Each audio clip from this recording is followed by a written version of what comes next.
So I'm pretty excited about this parcel here. The guys at DroneMask have sent me the new version of it, so we're just going to open it up. Looking at the outside of the box, it's very similar to DroneMask 1. The logo on the front here and on the back is going to change, and some of the packaging and the specifications as well will change. Okay, so what's in the box? So we've got the actual mask itself in a pouch as before, the Tussentag card, an instruction manual, which obviously we don't need, USB-C to USB-C cable, USB-C to lightning cable, and a USB-C to micro USB adapter. Now, the pouch itself on this pre-production version doesn't have the logo anywhere on it, but I've been told it will have the logo on the production version. Okay, inside there's a cleaning cloth as before, the mask itself, and some more silica gel. Looking at this, it looks very, very similar to the original one, slightly different color. Again, this logo on the front here is going to change on the production version. We've got the same adjustable headset.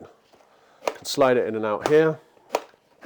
Exactly the same opening for putting your phone inside.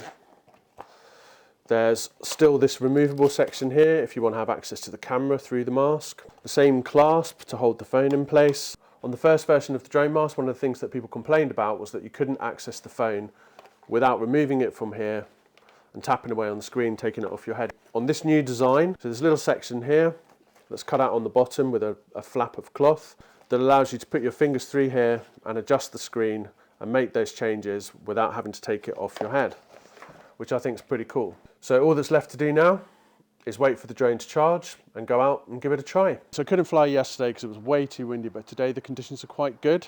This will also be the maiden flight with this DJI Mini 3 because my last one broke with the GPS unit completely failed. It's also worth mentioning, so I'm flying with a Mini 3 here. You can fly this with any drone that connects to a phone. So it doesn't matter what make or model it is, if you can connect it up to a phone and the phone displays what you're flying, you can use it with this mask. Got the USB-C to lightning cable here. So you just plug this into the N1 remote control, and then the other end of this goes into the phone, obviously. And then the phone just gets mounted into here.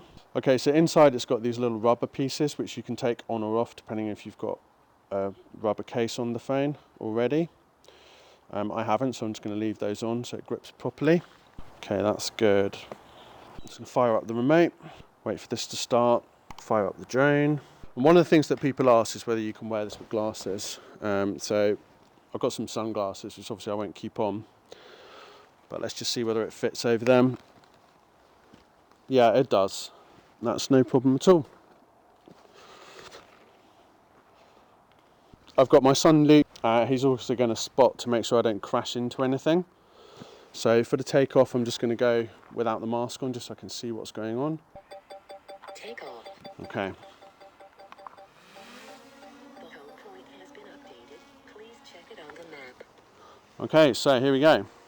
Okay, then I'm going to come in here, change this to master shots, and then 3, hit start. 2, 1. And just enjoy the show. It's great. It's just like flying in VR. It's amazing. So the screen looks so big on here, and it just fills up your whole vision. There we go, done. Okay, so yeah, like I say, the main difference between this and the previous one is the fact that you've got this little flap in here so that you can get in there. Can you see inside? Yes. So you can get in there and tap the phone. The actual image itself, it's quite hard to see really, but it's not like a Google CardBox where it splits the image into two. You see the whole screen with both eyes. So if you're vision impaired in one eye, it doesn't matter, you can still see the whole thing with the good eye. The benefits of using the mask, obviously if it's a very bright day and you can't see the screen properly, this is very helpful. But for me, the main thing is just how immersive that experience is. When you're flying and you're controlling it, you get to see the screen, you know, the whole of your vision is taken up with that phone screen, and it really is a very immersive experience. This improvement here is quite good. For me, it was never really an issue before anyway. I'd set up the buttons on the remote to get it to do what I want. I really like the design of it. It works very well, and I can now have full control over the whole app without having to remove this headset at any point. So as I say, this is just a prototype. I can't imagine that the design is going to change too much. I know the branding is going to change on it, but this is pretty much how it will be. So I'm glad the guys at DroneMask have taken on all the feedback that all the users have had to say. The official launch date for DroneMask 2 is the 17th of November at 4 p.m. Central European Time. There is a promotion. The first 2,000 customers will receive a limited edition pouch plus free DHL shipping. If you have any questions or want to leave any comments, please let me know. And if you scroll down and have a look in the description, there's a link there that you'll be able to order from the 17th of November at 4 p.m. Central European Time. If you want to know more about drone technology or any of that kind of stuff, please do subscribe to the channel. All right, thanks for watching.